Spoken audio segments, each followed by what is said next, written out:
Day one. This is the very beginning of shooting of Dollhouse. They're just lighting for the first shot. We've rehearsed it with the actors.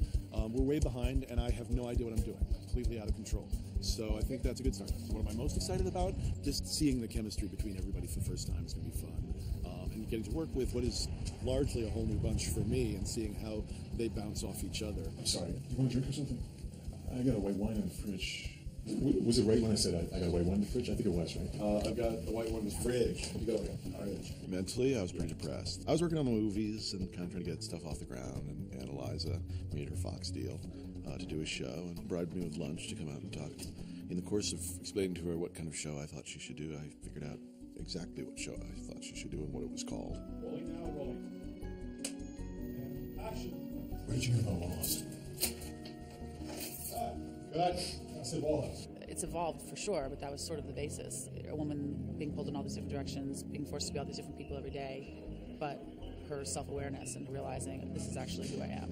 And it also came out of stuff that I'd been thinking about beforehand, about the way we use avatars, the way we imprint our ideas on people, and the way we sort of form our own identities and manipulate our idea of how we interact with the world online. A week later, I pitched it to Fox, and they said, well, let's just order it.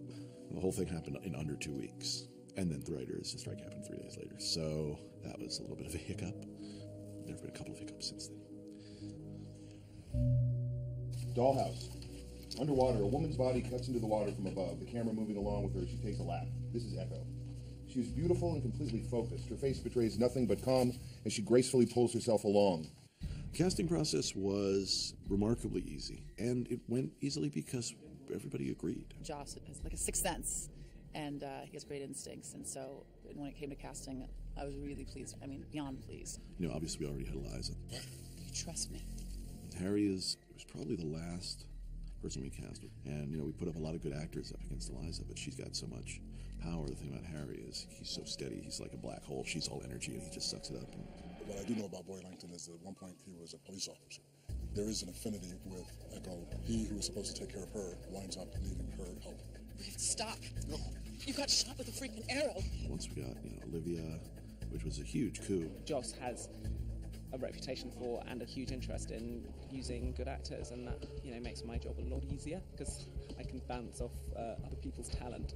I've had casting processes that were just agony, and you do listen to a lot of people read your words and go, I can't write, this won't work, this show is bad, and then Fran Kranz comes in and you're like, oh no wait, I'm good.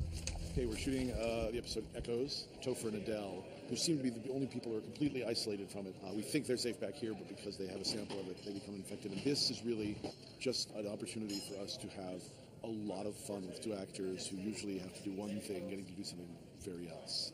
Particularly Adele, who doesn't usually get to bounce on a trampoline. It's sort of out of character. But anyone else who comes in contact with the drug is susceptible.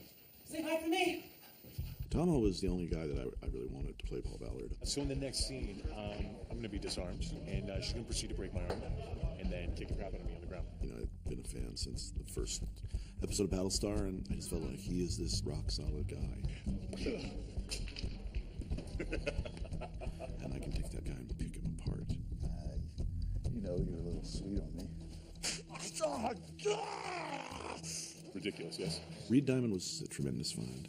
He's really versatile and really fun and just great to be around. And that character became very necessary because the thriller aspects of the show sort of got hyped up. Our trouble ends here. Miracle was another one of those situations where we went from going, we will never find this character, to, oh. It was made very clear to me when I was hired for this show that I was hired for who I am. He was very straight with me and said that you're beautiful and sexy, and I think a lot of men like women looking the way that you look, and there aren't enough of you on television, and that's why you're here. So easy.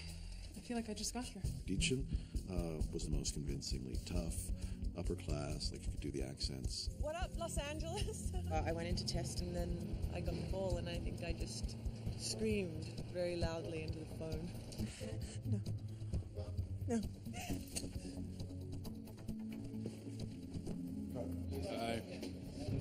I'm a fan of you.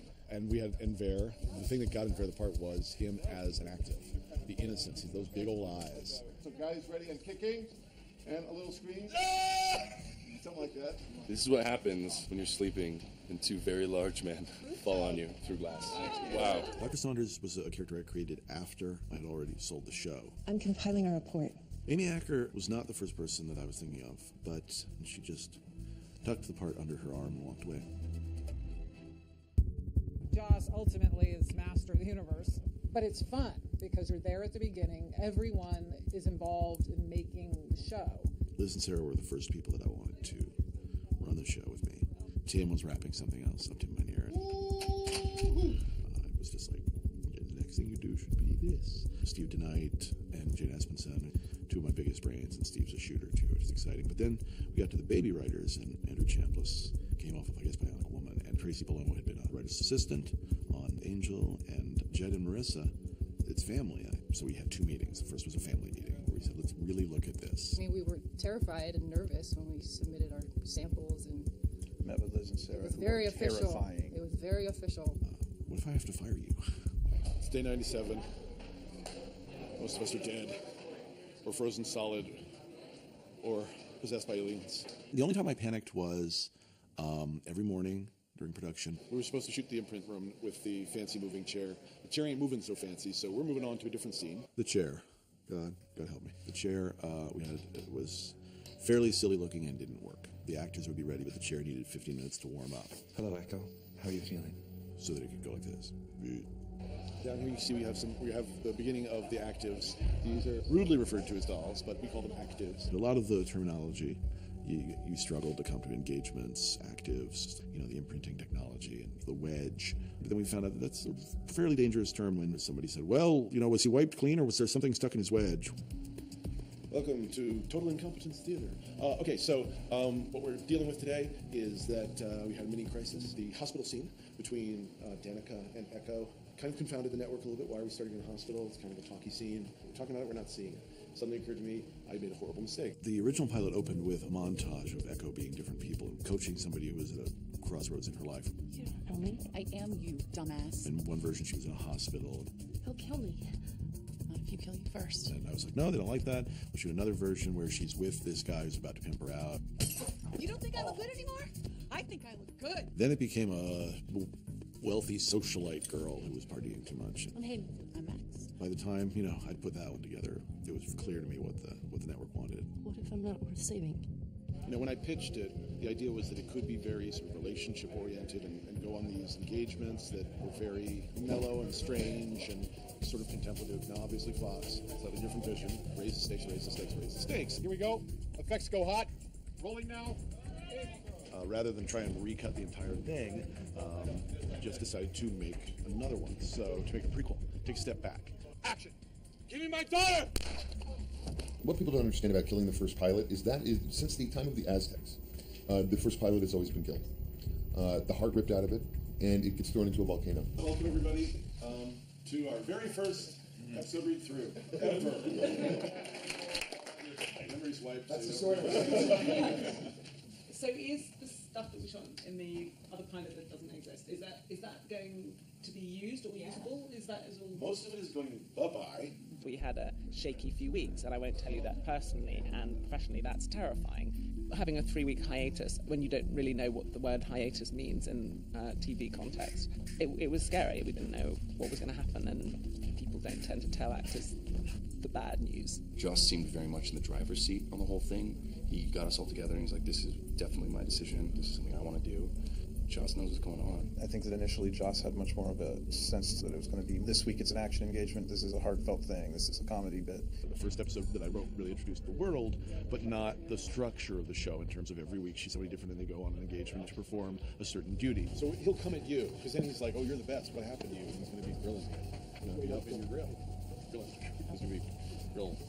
Grillage. Yeah. Grillarama. The approach on the second pilot was much more, this is just a typical engagement for Echo.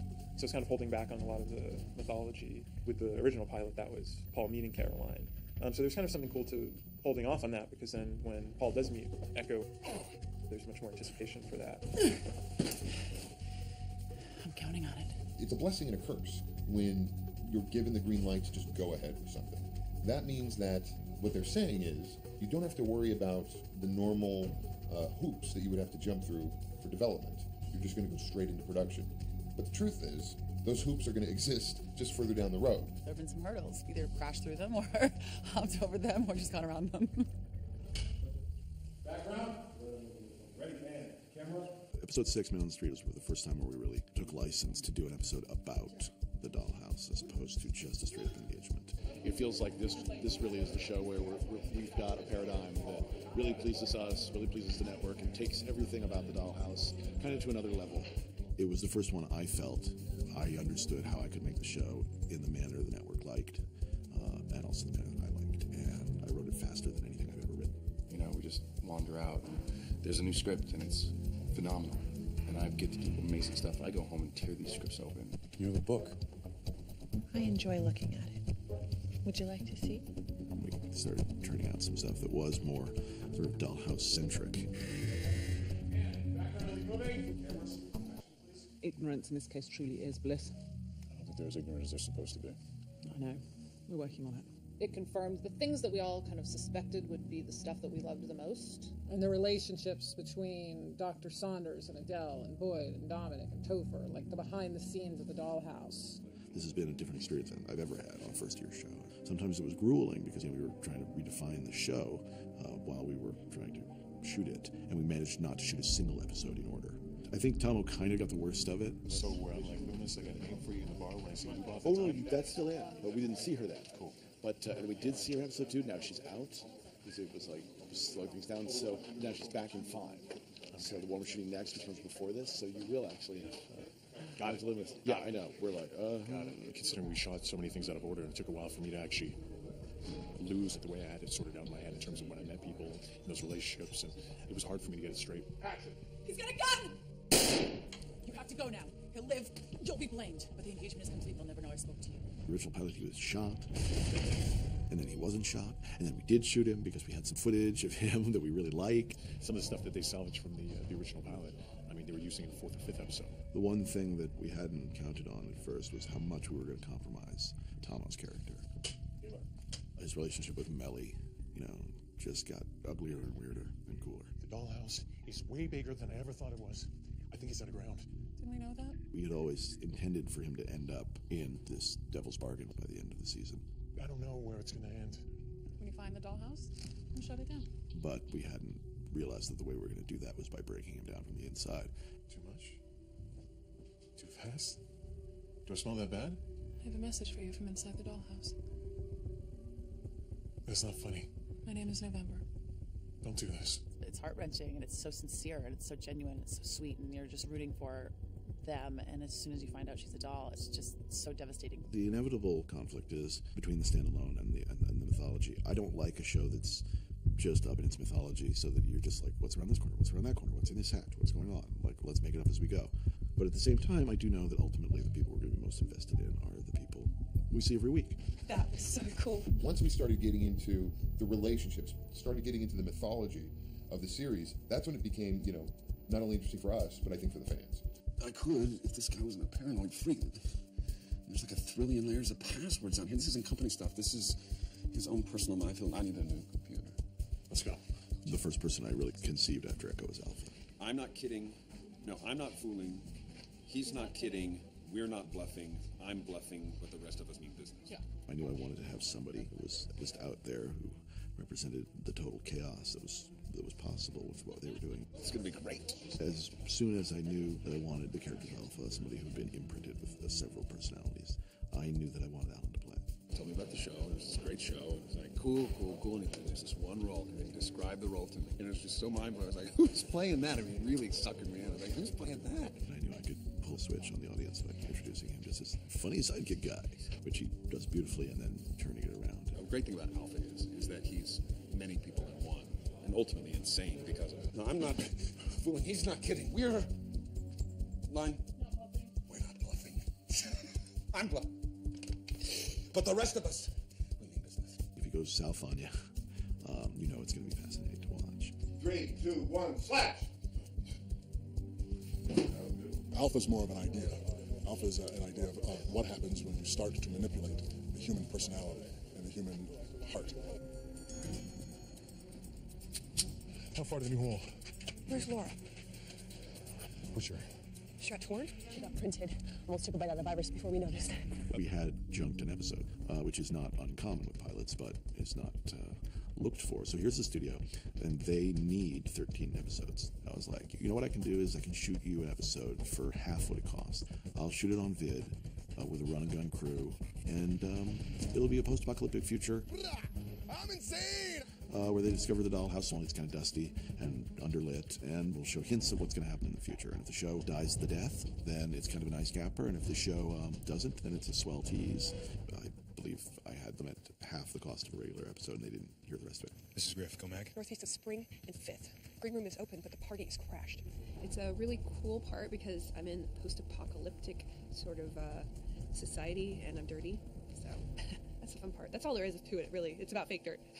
Not only does Joss Whedon create believable worlds that are not familiar to us, but are relatable, he's able to use comedy and drama in a way that I don't think anybody else does. I mean, when you see something by Joss Whedon, you know it's by Joss Whedon. My hopes for the show, obviously I'd like to come back. I'd like to come back hard and figure out a lot more ways to engage. I think the standalones could be taken to another level. There are things that we hinted at that I don't know if we really examined. I feel like we found some beautiful stuff. I would love to just come back and just keep hitting and hitting and hitting, or at least swinging. I look forward to next season, but I also look back on this one with a sense of completion, and that's deliberate, because that's how I used to work, and then once I didn't work that way, and it made me go crazy, and I decided not to go crazy anymore. Fair enough? Yeah. All right.